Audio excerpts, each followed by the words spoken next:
Hi, I'm Zibby Owens, and I am the host of this podcast, Moms Don't Have Time to Read Books. I am also a newly minted USA Today best-selling author of the novel Blank. I've created a whole community of book lovers around this podcast, a publishing company, reading retreats, a bookstore, and more. Learn more at zibbymedia.com or follow me on social at Zibby Owens or join the community at Zibby Readers. Audrey Bellezza and Emily Harding are co-authors of Elizabeth of East Hampton, For the Love of Austen, Book 2. By the way, I will be at an event with Audrey and Emily. I hope you all will come. It is on August 9th at the Southampton Arts and Culture Center in the Hamptons. Audrey Bellezza is a 2-time Emmy Award-nominated TV producer who has spent over 20 years writing, developing, and executive producing nonfiction television shows for a number of networks and streaming platforms. Audrey lives in New Jersey with her husband and 2 children. Emily Harding is a writer and TV producer whose work has appeared on numerous networks and websites. When not hunched over her computer, perfecting her bad posture, oh my gosh, that made me just sit up as I recorded this, she can be found losing another game of Monopoly to her husband and 2 kids. Welcome back, Audrey and Emily, on Moms Don't Have Time to Read Books to discuss Elizabeth of East Hampton. Congratulations. Thank you so much. Thank you. We're lovely to be back. I feel like this came out so soon. I mean, I feel like we just talked about Emma of 83rd Street. Didn't that just happen? Like, when did that come out? It feels like that. It does. Actually, it is. I mean, we're recording this on the Emma's first birthday. Oh. Mm-hmm. So it's been a full year. I know. It was lovely, actually, when we picked the, we're like, oh my gosh, what a wonderful way to celebrate, because your interview last year was such a highlight of that whole experience for us. So getting to do this now is incredible. Yeah. And it was quick. And I think Audrey and I, ignorance is bliss sometimes when you don't realize the feet in front of you. But it all worked out and we couldn't be happier with it. So we're excited. Oh, amazing. Okay. Tell listeners what Elizabeth of East Hampton is about, please. Okay, Elizabeth of East Hampton is a modern retelling of Jane Austen's Pride and Prejudice. It takes place during a summer in the Hamptons in New York, and it's about family and dating and a local bakery and the town watering hole and lavish parties and everything the Hamptons is about, and love at first sight and earned love, and what happens when 2 guys from Manhattan come into this local community and kind of shake things up a bit. And it's about the Bennett family, which people who know Pride and Prejudice will be familiar with. But there's a lot of twists and turns, and you don't need to have read Pride and Prejudice, but you'll recognize a lot of things if you have. Amazing. Well, my real name is Elizabeth, and I lived in East Hampton for many, many years. Like my family, from when I was like 3 years old or something until very recently. So I feel like this is actually my book. Just so you know, I'm very excited to share it with my family. What did you think? How did we do? Is it accurate?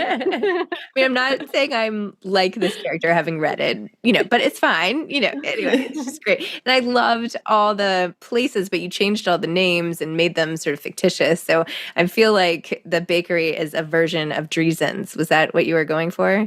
One of the inspirations. Yes. One of the inspirations. Yeah. Or Mary's Marvelous or something like that. Or yeah, we did a lovely trip out to the Hamptons. Gosh, it was like 2 years ago now, wasn't it, Audrey? And we had a friend of Audrey's showed us around. We met so many people from East Hampton Springs who really took us in and showed us. And, as you're there, you're realizing you can never cover everything to really be authentic and to do it justice, because there's so much history there, so many locals, so many layers to their home. Mm-hmm. So we really had to make these amalgamations of different, hot spots in that to kind of, so if East Hampton, you're like, oh, just like that reminds me of so-and-so and so-and-so, and Stephen Talkhouse or whatever it may be. I was about to say that. Yeah. But it's not that, because also it's its own character. Yeah. So that was a balance to make, but I'm excited that you were able to pick those out. So that was nice. Oh, yeah. Inspired by. Yes, absolutely. Absolutely. And even, this is something that so many people talk about, locals, summers, everybody, is these monstrosities that are built and totally disrupt the landscape, these ugly, I feel mean saying ugly houses, but these just very attention getting. There's one that just got built on our street and we're all like, oh, are you kidding? It's like, it just changes the whole thing. And, they're usually see-through, right? So you're like, why am I looking at this person in their room? You know what I mean? It's so bizarre to have a see-through life. And especially in such a community with, just this lovely history that's supposed to be sort of understated and classic. And anyway, no judgment though, if you live in one of these houses, mazel tov, whatever. But, it just doesn't like go. Like it would be better if they were in their own community, right? And it all looked like that. But anyway, I got off on a tangent. I'm sorry. No. What do you think of the houses? Yeah, I feel like we found that. I mean, there's this sort of beauty to so many areas of the Hamptons, and some of these homes have been there for so long, and then there's the modern homes, and so I feel like we saw that, and I think that there's all sides to it. There's the locals who've been there forever, who are like, it's so annoying, these people coming in, but then again, it helps fuel business and keeps the economy going, and and then there's the people from New York and all over who come for the summer and have their homes. Some of them own homes out there, so they consider themselves locals. So it's just different classes. There's different homes. There's different people. So it's such an interesting place to write a book about. Because there's just so many different characters and people and things you can focus on. Well, not only do you have the character of the Hamptons, but you have so many. That's really an ensemble cast because the family is so big. I feel like that is hard to pull off. How in the writing did you do that? Like, did you have little cards about each character and the relationships between them? And, what did the younger sister do? Like at the farmer's market, there was something... She Mary the vandalism. Yeah, our environmentalist. Yeah, exactly. I mean, just like all the things, and what the older sister would think of that, and this and that. Like, just how did that all work? That, again, ignorance is bliss. I think we were like, it's, we know the story well enough that we'll be able to do this. But I think everyone else knows the story as well. So you have to every character deserves its own spot. You can't gloss over anybody. And especially the sisters, you want to give each one of them agency and have them be inspired by the original character, but also original in a way. And also, what would they do now? They're not, they're not exactly going to be carbon copies because we're living in a different time. So we had in the first draft, I think each sister had a completely different personality than what is in there now. And as we were writing, we're like, oh, wait a minute. No, she wouldn't do that. This would be who she is now. And so they all kind of organically grew out of what a real family structure would look like, which meant that I think maybe our second or third draft was huge. I mean, it was so over word count. We were like, well, how are we going to do this? Because you want to make sure each of them has that moment. But so we whittled it down, and there were some characters that we were okay. I think there were some characters we had to sacrifice a bit. And I think the Wickham character was a little bit like, he was fine, but I'm like, you know what? He doesn't deserve that scene. Like that scene deserves to go to Lydia. So that's how we're, so we had to make some choices, but especially the sisters and the locals. Mm-hmm. We didn't want to we were very careful not to make caricatures of anyone or the Manhattanites coming in. It was more of like each two groups are fundamentally misunderstanding each other in a lot of ways. Pride and Prejudice. So we had to make sure that we were giving both their due. And tell me about these leggings that the mom makes. Emily, you do that. Well, I lived in New York for a very long time, and I moved down to Texas a few years ago. And the one cultural point that I encountered first down here was a lot of the moms do these mid-level marketing schemes. And they're like, hey, and I'm like, oh, she's so nice. She's like, hey, would you be interested in so-and-so like buying? And I'm like, they're all very entrepreneur, like the entrepreneurship's amazing. And then you realize like, oh, these, a lot of them, some of them are legitimate. Some of them are just not, but it's a lot of women who just are stay-at-home moms who are looking for some extra income. But a lot of it becomes almost a character of itself. So I think we were like, if Miss Bennett, her main motivation in the original book, yes, she wants to get her kids married, but really it was about money. Yeah. So I think Mrs. Bennett's like, when we really boiled it down to what her main motivation was in the original book, it wasn't getting her kids married. It was financial stability. She just wanted everyone taken care of. So if that was the case, and nowadays it wouldn't be to get her daughters married, she'd be out there hustling to make a living for that financial stability. And what better way than to be the queen of mid-level marketing schemes? So that was where, and then we just started thinking of, I think, we were just started looking at different ones. And we're like, what's the most ridiculous one we can think of? Bedazzled leggings. Yes, there we go. Okay, so that was it. Any prototype in the works? Do you have these? Maybe Coming? Yes. Maybe. Yeah. Maybe we should wear those. Yeah, Maybe we should wear those out to the Hamptons this summer. We'll sell that on our site. Yeah. Well, you'll definitely fly under the radar wearing bedazzled leggings. And, you should do an event or something with Amanda Eyre Ward, because her book Lovers and Liars, one of the characters is caught up in one of these marketing schemes, except she gets in such debt because it's actually like they keep making her, not to talk about somebody else's book, but she has to invest as one of the salespeople in the scheme, and she ends up being in so much debt she has to, it's like sounds great. Anyway, you two, I think that would be a good pairing. You should all, Oh my gosh, that's great. All right, hold on. I'm gonna write this I can that's connect great. you on email or something after. Oh yeah, please. I feel like that would be a good conversation. So fun. So which one of you surfs, if either of you do? Because that felt pretty realistic. No? None of you? I don't think either. Yeah, we're not. I'm a big snowboarder, but not surfing. But I did grow up going to the Hamptons and now going down the Jersey Shore. Okay. So I feel like we know the surfing, we watch from afar, the surfing community, and I'm always impressed by the surfers. And I feel like both of our kids are like, we want to surf. But yeah, I don't feel like we don't know how to surf. We don't know how to surf. My kids have had a couple of surf lessons out in California, and I knew their surf instructor is a friend of a family friend. So the poor guy got some random emails from me. I'm like, you remember me from 2 years ago, but just to be clear, I'm like, can you answer some questions? Nice guy. So it was lovely. He was kind of my just to double check things, but no, we didn't. Unfortunately. I feel like every Venmo sent by an author should be like, and I might be following up. Yes, right. That's so true. Oh my God. Like an auto signature, like you are now on my list of sources for material for my next novel. Yep. We did that. We were researching this. We do have a bunch of people that we just kept calling for things. Yeah. Really Yeah, true. so true. Oh my gosh.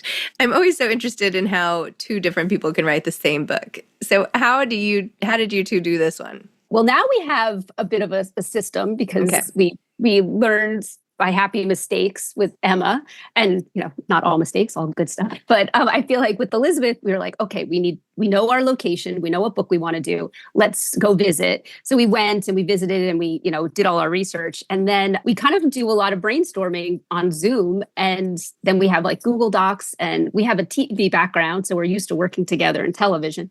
Yep. So we know how to kind of craft stories and kind of set up episodes in our mind or chapters. And so we kind of go back and forth and assign them and then share them with each other and change things and make master documents. Like we live on Google Docs. That's it. And then I just have my headsets on all day. I'm just like, hey, Emily, blah, blah, blah. Emily, blah, blah. We're just like talking to each other all day. Like that's my top text person. That's more than my husband. So yeah, we're just like in it all day. And you don't alternate chapters or anything? We do. Yeah. You do. I think that's a setting. It's funny because we were just going back and looking at Emma, I think at one point, and I was like, oh, that's right. We had assigned chapters, but I think as you do the revision, you realize, and we learned early, it's like, just get that first draft out, right? So the first draft is alternating chapters, and then it's a mishmash. This book, especially, it was mishmash, and we're moving things. And at one point, like what we were calling A Beautiful Mind, we're like, this goes here. And this is like, it's like this crazy, mixing and matching of where everything goes. So that ultimately, now we look at it and I don't remember who wrote what chapter because it's a bit of everything. But to start, that first draft is. Yeah. And half the time you're like, oh, remember that thing we wrote for chapter 4? We should move that to this section and we should do and then you end up, let's move this. And why is this happening here? And I think with the first book, we got, or at least I got very precious about certain things. And you were like, I don't want to change this. I want to change this. And with this book, you're like, I understand the process now. This doesn't work here. We need to move this. This isn't important. Like this is. So I feel like that we figured it out even more with the second book. Amazing. So what is your third book? I'm assuming there's one. You don't know? Hopefully. We don't know yet. I mean, Really? we have some ideas, but we have to, we're still having to talk about it. But we'd love to stay in the Jane Austen world. I mean, I think that's the more we read them and the more we get into it, we're like, these are so translatable to now. And I don't know if that's a good thing or a bad thing, but the fact that, 200 years ago, she's writing about the domestic life of women in a way that was compelling, and we're still really relating to it in ways that hasn't changed much, that's the reason we get so many retellings, I think. And I think the more we can do it and explore it, the more we can discuss why things haven't changed or how things will never change. So we're excited to stay in there as long as we can. You can do other authors too, other old, from that time period, Yes. Not like talking about just that. if you run out of Jane Austen material. I would love to be at the suggestions. Point. Yes. I would love to run out of Jane Austen material. That'd be a great position to be in. What about destinations? Or maybe it depends on the plot, probably. You'd have to see.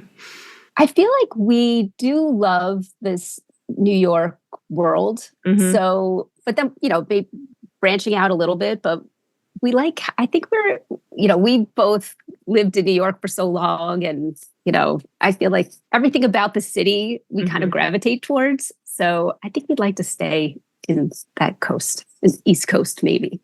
I think, open to things.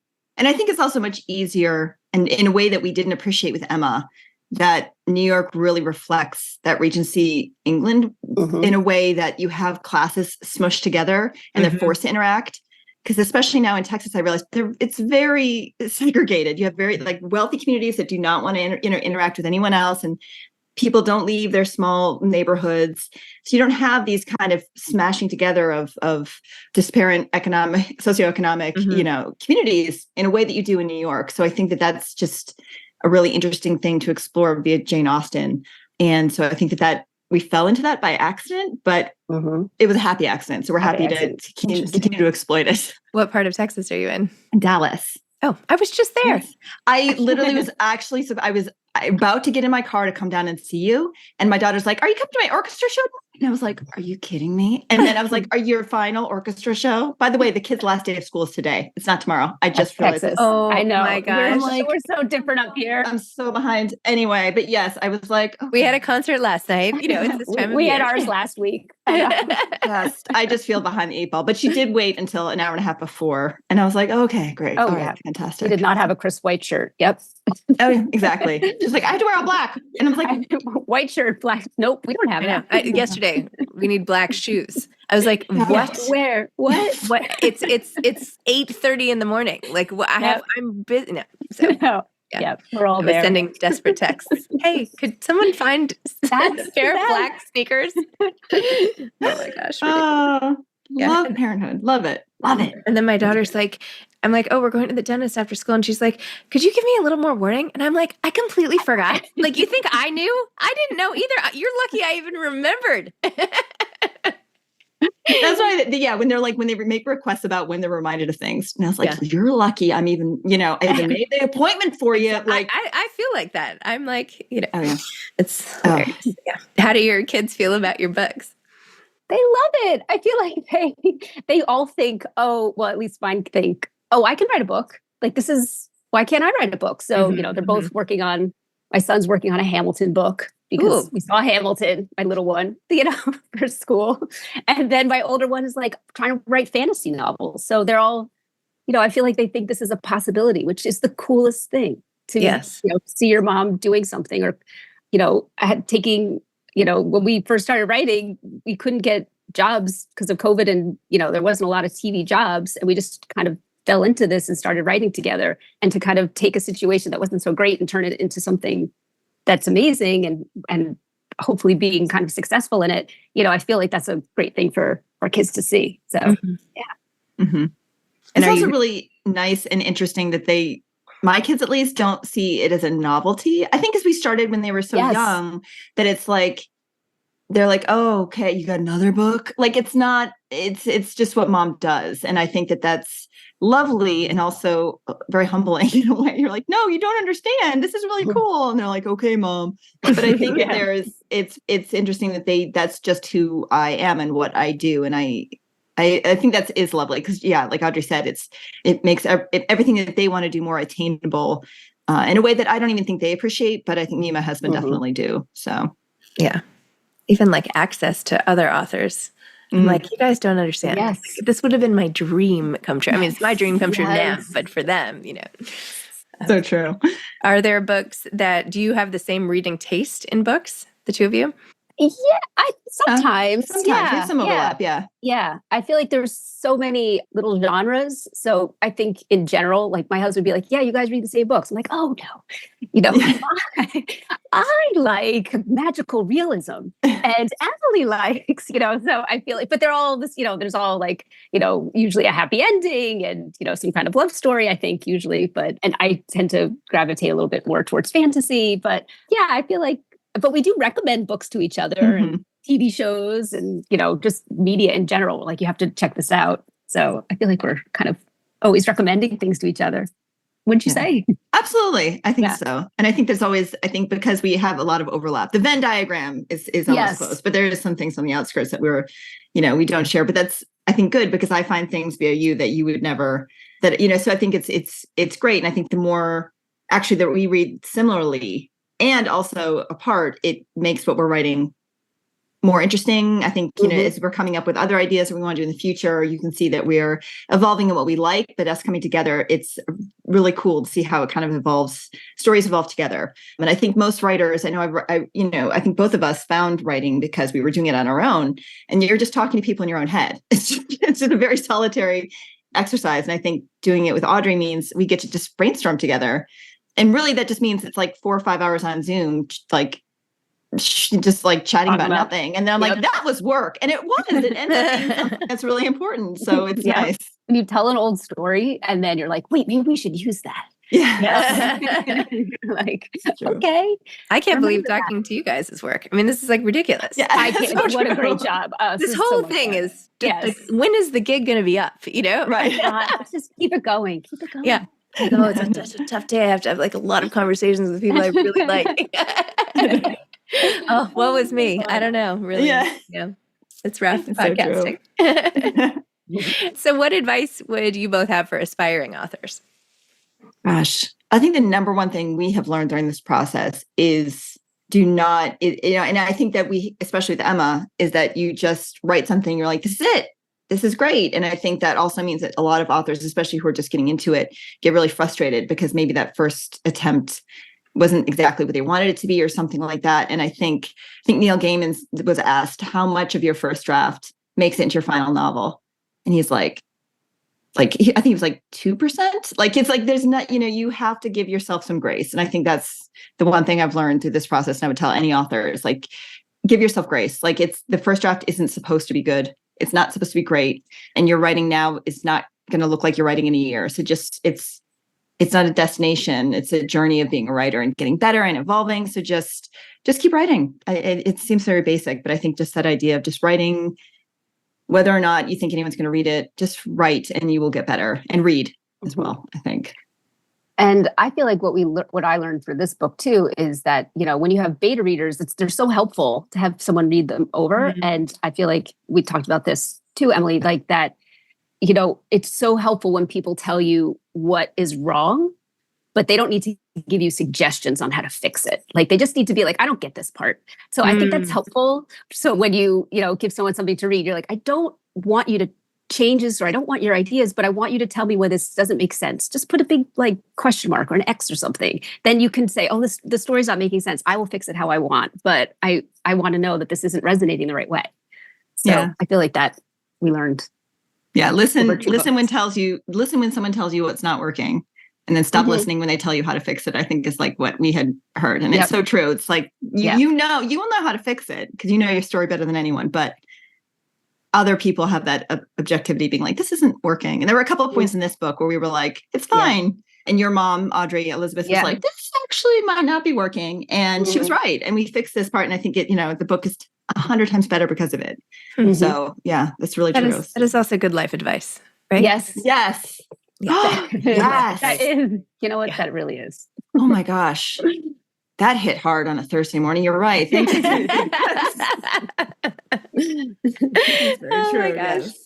So what are the events? Like, where are you, when is this coming out again? What is the pub date? Oh, August. August. Meanwhile, here, oh my gosh, we're doing this so early. And meanwhile, we're talking about like the end of school and people are going to be like, what? We're going back to school. What are you talking about? That's so true. I know, right? Especially in Texas. Yeah. Good luck going back to school, everyone. Sorry for this delay.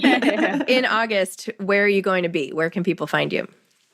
The Hamptons. We're going to the Hamptons. Yes. We will be there. We'll be in the Hamptons. We're doing a lot of podcasts, and we'll be in Manhattan and maybe California and definitely Texas. Yeah. Awesome. Really everything's still getting scheduled, but I would definitely check out our Instagram because we're going to be posting a lot about our different events that we have coming up. But yes, there's a signing in Manhattan on the week of publication. And then that weekend of August 10th and 11th, 9th, 10th, and 11th, we will be out in East Hampton and doing some stuff. So we're excited. Amazing. Yeah, but if you go to audrey.and.emily on our Instagram, we have everything on there.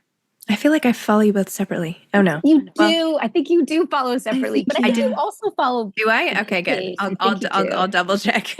Yes. I know it's a little confusing. Our main thing is the Audrey and Emily. Okay, sorry. I'll get there. If I'm not, I'll check again. Okay, congratulations, Elizabeth of East Hampton. I appreciate the book for me. And, I'm looking forward to, I don't know. You already did the Upper East Side, so what can I say? Okay. You gotta give us the rest of your autobiography so we can figure out what the next location is. Maybe Santa Monica? Could you do the book? I love Santa Monica. Yeah. Okay. Something with an S? I don't know. Okay. All right. Thank you, Zibby. Have a great weekend. Okay. Bye-bye. Bye. Bye. Thanks for listening to Moms Don't Have Time to Read Books. If you love it, please leave a review and follow us on social @Zibby Owens and @Zibby Readers.